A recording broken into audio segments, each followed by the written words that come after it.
Nano ટેકનોલોજીને પોતાના આગવા નિયમો છે. નેનો ટેકનોલોજીનો મુખ્ય હેતુ એ ઇચ્છિત ઉપયોગ માટે નેનો બંધારણ કે નેનો કણ બનાવવાનો છે. આમ તે મોટા પદાર્થો અને આણ્વિક કે પરમાણ્વિક બંધારણ ધરાવતા સૂક્ષ્મ પદાર્થો વચ્ચે સેતુ પૂરો પાડે છે. પ્રણાલીગત ટોપ-ડાઉન અભિગમમાં ઉપકરણો તથા યાંત્રિક ભાગ બનાવવા માટે કોતરણી, કાપવું અને વાળવું જેવી પદ્ધતિઓ વપરાય છે. પરંતુ નેનો પદાર્થ બનાવવા માટે ચોક્કસ પદ્ધતિઓની જરૂર પડે છે.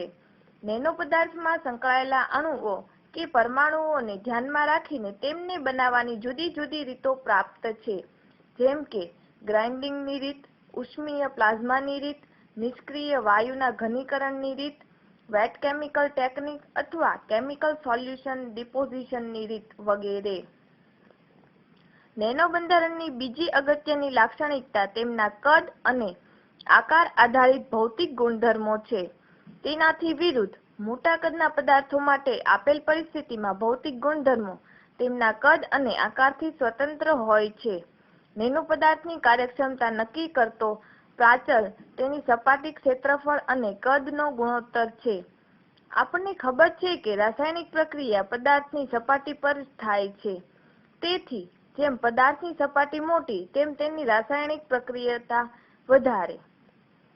નેનો બંધારણ ધરાવતા પદાર્થો માટે Fa અને V નો ગુણોત્તર ખૂબ જ મોટો હોવાથી તેમની રાસાયણિક પ્રક્રિયતા ઘણી પ્રબળ હોય છે અને આ જ કારણ છે કે જે તે પદાર્થ તેના નેનો કદે તદ્દન જુદા જ ભૌતિક ગુણધર્મો ધરાવે છે. વળી નેનો પદાર્થમાં Fa/V ગુણોત્તર મોટો હોવાને કારણે ચોંટી જવાનો ગુણધર્મ અને ઘર્ષણની અસરો પણ ખૂબ અગત્યનો ભાગ ભજવે છે.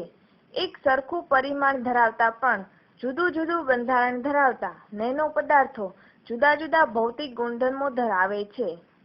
વળી આગળ સૂચવ્યું તેમ નેનો કણ વચ્ચે પ્રવર્તતા બળો એ પ્રચલિત ન્યૂટનના ગતિના નિયમોને અનુસરવાને બદલે ક્વોન્ટમ યંત્રશાસ્ત્રના નિયમોનું પાલન કરે છે. સાચે જ નેનો ટેકનોલોજી એ જુદા જ નિયમોને અનુસરે છે.